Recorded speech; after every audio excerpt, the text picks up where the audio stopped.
The world grows quiet, and the story begins. Welcome, everyone, to the Sounds of Stories. Greetings, everyone, and welcome back to the Sounds of Stories. Before we begin tonight's tale, I wanted to ask everybody, how did you find tonight's video? Did you discover us through the thumbnail, through the short that we put out, or are you just a returning story traveler? Please let me know down below in the comments. I really am curious to how you found this channel. But let's get back into it, and tonight's tale is The Ransom of Red Chief, written by O. Henry. In this beloved comedic classic, two men discover that some prizes cost far more than they ever imagined. Now, let the pages turn. The Ransom of Red Chief, written by O. Henry. It looked like a good thing, but wait till I tell you. We were down south in Alabama, Bill Driscoll and myself, when this kidnapping idea struck us. It was, as Bill afterward expressed it, during a moment of temporary mental apparition. But we didn't find that out till later. There was a town down there, as flat as a funnel cake, and called Summit, of course. It contained inhabitants of as undeleterious and self-satisfied a class of peasantry as ever clustered around a maypole. Bill and me had a joint capital of about $600, and we needed just $2,000 more to pull off a fraudulent town lot scheme in western Illinois with. We talked it over on the front steps of the hotel. Philoprogenitiveness, says we, is strong in semi-rural communities. Therefore, and for other reasons, a kidnapping project ought to do better there than in the radius of newspapers that send reporters out in plain clothes to stir up talk about such things. We knew that Summit couldn't get after us with anything stronger than constables and maybe some lackadaisical bloodhounds and a diatribe or two in the weekly farmer's budget, so it looked good. We selected for our victim the only child of a prominent citizen named Ebenezer Dorset. The father was respectable and tight, a mortgage fancier, and a stern upright collection plate passer and foreclosure. The kid was a boy of 10, with bas-relief freckles and hair the color of the cover of a magazine you buy at the newsstand when you want to catch a train. Bill and me figured that Ebenezer would melt down for a ransom of $2,000 to a cent. But wait till I tell you. About 2 miles from Summit was a little mountain covered with a dense cedar brake. On the rear elevation of this mountain was a cave. There we stored provisions. One evening after sundown, we drove in a buggy past old Dorset's house. The kid was in the street throwing rocks at a kitten on the opposite fence. "Hey, little boy," says Bill, "would you like to have a bag of candy and a nice ride?" The boy catches Bill neatly in the eye with a piece of brick. "That'll cost that old man an extra $500, says Bill, climbing over the wheel. That boy put up a fight like a welterweight cinnamon bear. But at last we got him down at the bottom of the buggy and drove away. We took him up to the cave and hitched the horse in the cedar brake. After dark, I drove the buggy to a little village 3 miles away where we had hired it and walked back to the mountain. Bill was pasting court plaster over the scratches and bruises on his features. There was a fire burning behind the big rock at the entrance of the cave, and the boy was watching a pot of boiling coffee with 2 buzzard tail feathers stuck in his red hair. He points a stick at me when I come up and says, "Ha! Cursed pale-face, do you dare enter the camp of Red Chief, the terror of the plains?" "He's all right now," says Bill, rolling up his trousers and examining some bruises on his shins. "We're playing Indian. We're making Buffalo Bill's show look like magic lantern views of Palestine in the town hall. I'm old Hank the Trapper, Red Chief's captive, and I'm to be scalped at daybreak. By Geronimo, that kid can kick hard." Yes, sir. That boy seemed to be having the time of his life. The fun of camping out in a cave had made him forget that he was a captive himself. He immediately christened me Snake Eye the Spy and announced that when his braves returned from the warpath, I was to be broiled at the stake at the rising of the sun. Then we had supper, and he filled his mouth full of bacon and bread and gravy and began to talk. He made a during dinner speech something like this. I like this fine. I never camped out before, but I had a pet possum once, and I was 9 last birthday. I hate to go to school. Rats ate up 16 of Jimmy Talbot's Aunt Speckled Hen's eggs. Are there any real Indians in these woods? I want some more gravy. Does the trees move make the wind blow? We had 5 puppies. What makes your nose so red, Hank? My father has lots of money. Are the stars hot? I whipped Ed Walker twice Saturday. I don't like girls. You doesn't catch toads unless you with a string. Do oxen make any noise? Why are oranges round? Have you got beds to sleep on in this cave? Amos Murray got 6 toes. A parrot can talk, but a monkey or fish can't. How many does it take to make 12? Every few minutes, he would remember that he was a pesky Indian and pick up his stick rifle and tiptoe to the mouth of the cave to rubber for the scouts of the hated paleface. Now and then, he would let out a war whoop that made old Hank the Trapper shiver. That boy had terrorized Bill from the start. "Red Chief," says I to the kid, "would you like to go home?" "Oh, what for?" says he. "I don't have any fun at home. I hate to go to school. I like to camp out. You won't take me back home again, Snake Eye, will you?" "Well, not right away," says I. "We'll stay here in the cave a while." "All right," says he. "That'll be fine. I never had such fun in all my life." We went to bed about 11 o'clock. We spread down some wide blankets and quilts and put Red Chief between us. We weren't afraid he'd run away. He kept us awake for 3 hours, jumping up and reaching for his rifle and screeching, "Yard!" in mine and Bill's ears, as the fancied crackle of a twig or the rustle of a leaf revealed to his young imagination the stealthy approach of the outlaw band. At last, I fell into a troubled sleep in a dream that I'd been kidnapped and chained to a tree by a ferocious pirate with red hair. Just at daybreak, I was awakened by a series of awful screams from Bill. They weren't yells or howls or shouts or whoops or yops, such as you'd expect from a manless set of vocal organs. They were simply indecent, terrifying, humiliating screams, such as women emit when they see ghosts or caterpillars. It's an awful thing to hear a strong, desperate fat man scream incontently in a cave at daybreak. I jumped up to see what the matter was. Red Chief was sitting on Bill's chest with one hand twined in Bill's hair.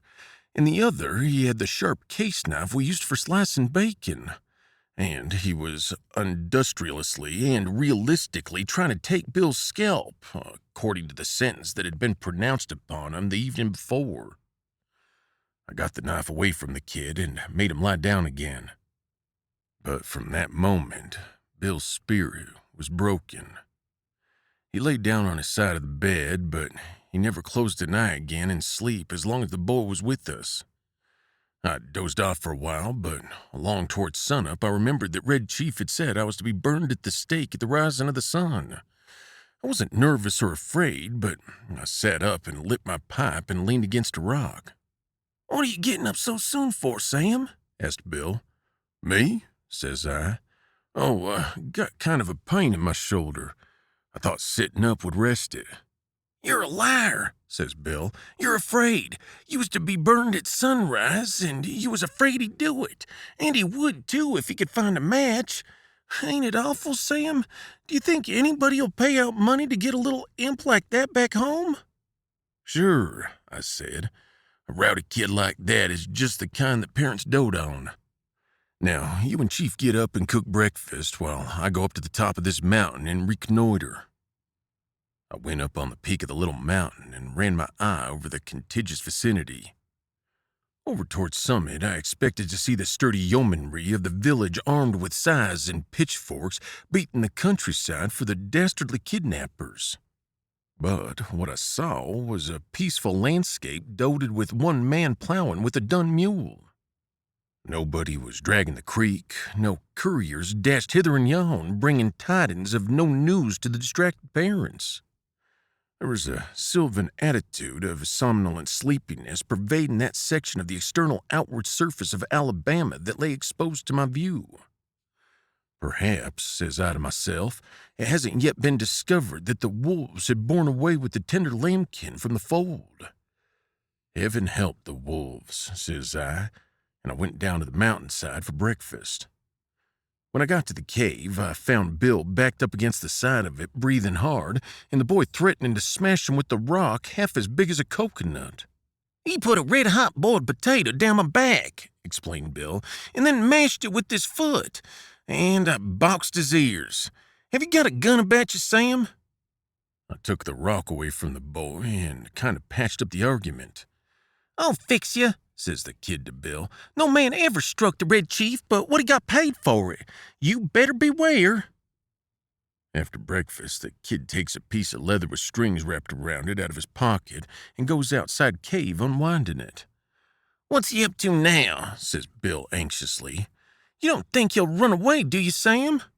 "No fear of it," says I. "He don't seem to be much of a homebody, but we've got to fix up some plan about the ransom.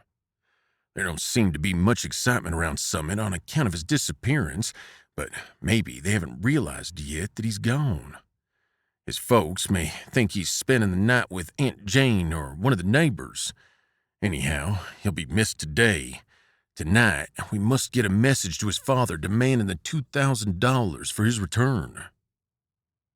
Just then, we heard a kind of war whoop, such as David might have admitted when he knocked out the champion Goliath. It was a sling that Red Chief had pulled out of his pocket, and he was whirling it around his head. I dodged and heard a heavy thud and a kind of a sigh from Bill, like a horse gives when you take off the saddle. An oval-shaped rock the size of an egg had caught Bill just behind his left ear. He loosed himself all over and fell in the fire across the frying pan of hot water for washing the dishes. I dragged him out and poured cold water on his head for half an hour. By and by, Bill sits up and feels behind his ear and says, "Sam, you know who my favorite biblical character is?" "Take it easy," says I. "You'll come to your senses presently." "King Herod," says he. "You won't go away and leave me here alone, will you, Sam?" I went out and caught that boy and shook him until his freckles rattled. "If you don't behave," says I'll take you straight home. Now, are you gonna be good or not?" "I was only funning," says he sullenly. "I didn't mean to hurt old Hank, but what'd he have to hit me for? I'll behave, Snake Eye, if you don't send me home, and if you'll let me play the Black Scout today." "I don't know that game," says I. "That's for you and Mr. Bill to decide. He's your playmate for the day. I'm going away for a while on business. Now, you come in and make friends with them and say you're sorry for hurting them, or home you go at once." I made him and Bill shake hands, and then I took Bill aside and told him I was going to Poplar Cove, a little village 3 miles from the cave, and find out what I could about how the kidnapping had been regarded in Summit. Also, I thought it best to send a peremptory letter to the old man Dorset that day, demanding the ransom and dictating how it should be paid. "You know, Sam," says Bill, "I've stood by you without batting an eye in earthquakes, fire and flood, and poker games, dynamite outrages, police raids, train robberies, and cyclones. I never lost my nerve yet till we kidnapped that two-legged skyrocket of a kid. He's got me going. You won't leave me long with them, will you, Sam?" "I'll be back sometime this afternoon," says I. "You must keep the boy amused and quiet till I return. And now we'll write the letter to old Dorset." Bill and I got paper and pencil and worked on the letter while Red Chief, with a blanket wrapped around him, strutted up and down guarding the mouth of the cave. Bill begged me tearfully to make the ransom $1,500 instead of $2,000. "I ain't attempting," says he, "to decree the celebrated moral aspect of parental affection, but we're dealing with humans, and it ain't human for anybody to give up $2,000 for that 40-pound chunk of freckled wildcat. I'm willing to take a chance at $1,500. You can charge the difference up to me." So, to relieve Bill, I acceded, and we collaborated a letter that ran this way: "Ebenezer Dorset, Esquire. We have your boy concealed in a place far from Summit. It's useless for you or the most skillful detectives to attempt to find them. Absolutely, the only terms on which you can have him restored to you are these. We demand $1,500 in large bills for his return. The money to be left at midnight tonight at the same spot and in the same box as your reply, as hereinafter described. If you agree to these terms, send your answer in writing by a solitary messenger tonight at 8:30. After crossing Owl Creek on the road to Poplar Cove, there are 3 large trees about 100 yards apart, close to the fence of the wheat field on the right side. At the bottom of the fence post opposite the 3rd tree will be found a small pasteboard box. The messenger will place the answer in this box and return immediately to Summit. If you attempt any treachery or fail to comply with our demand as stated, you'll never see your boy again. If you pay the money as demanded, he'll be returned to you safe and will within 3 hours. These terms are final, and if you do not accede to them, no further communication will be attempted. 2 desperate men. I addressed this letter to Dorset and put it in my pocket. As I was about to start, the kid comes up to me and says, "Aw, Snake Eye, you said I could play the Black Scout while you were gone." "Play it? Of course," says I. "Mr. Bill will play with you. What kind of game is it?" "I'm the Black Scout," says Red Chief, "and I have to ride the stockade to warn the settlers that the Indians are coming. I'm tired of playing Indian myself. I want to be the Black Scout." "All right," says I. "It sounds harmless to me. I guess Mr. Bill will help you foil the pesky savages." "What am I to do?" asked Bill, looking at the kid suspiciously. "You're the house," says the Black Scout. "Get down on your hands and knees. How can I ride to the stockade without a horse?" "You better keep 'em interested," says I, "till we get the scheme going. Loosen up." Bill gets down on his all fours, and a look comes in his eye like a rabbit's when you catch him in a trap. "How far is it to this stockade, kid?" he asks in a husky manner of voice. 90 miles, says the Black Scout, "and you have to hump yourself to get there on time. Whoa, now!" The Black Scout jumps on Bill's back and digs his heels in his side. "For heaven's sake," says Bill, "hurry back, Sam, as soon as you can. I wish we hadn't made the ransom more than 1,000. Say, you quit kicking me or I'll get up and warm you good." I walked over to Poplar Cove and sat around the post office and store, talking with the chawbacons that came in to trade. One whiskered-nato says that he hears Summit is all upset on account of Elder Ebenezer Dorset's boy having been lost or stolen. That was all I wanted to know. I bought some smoking tobacco, referred casually to the price of black-eyed peas, posted my letter surreptitiously, and came away. The postmaster said the mail carrier would come by in an hour to take the mail to Summit. When I got back to the cave, Bill and the boy were not to be found. I explored the vicinity of the cave and risked a yodel or two, but there was no response. So I lighted my pipe and sat down on a mossy bank to await developments.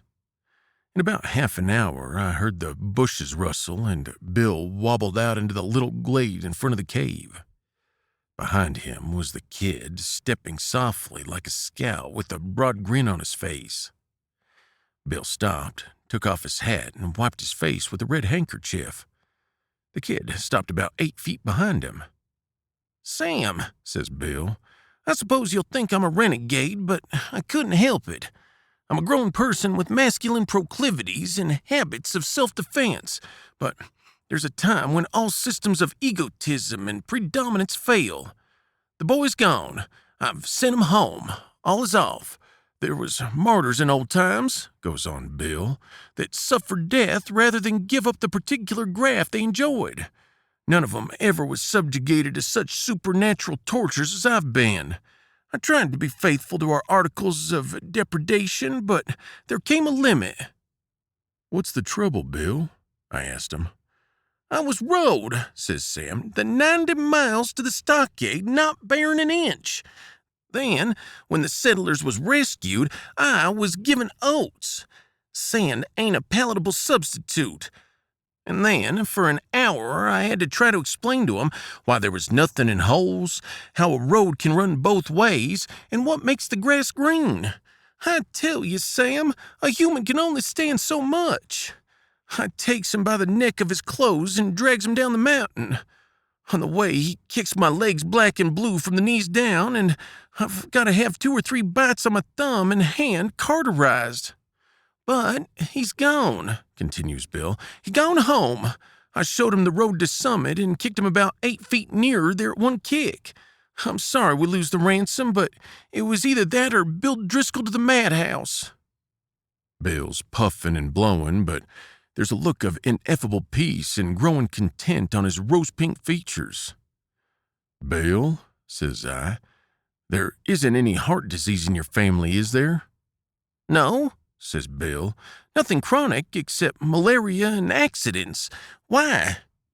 Then you might want to turn around, says I, and have a look behind you.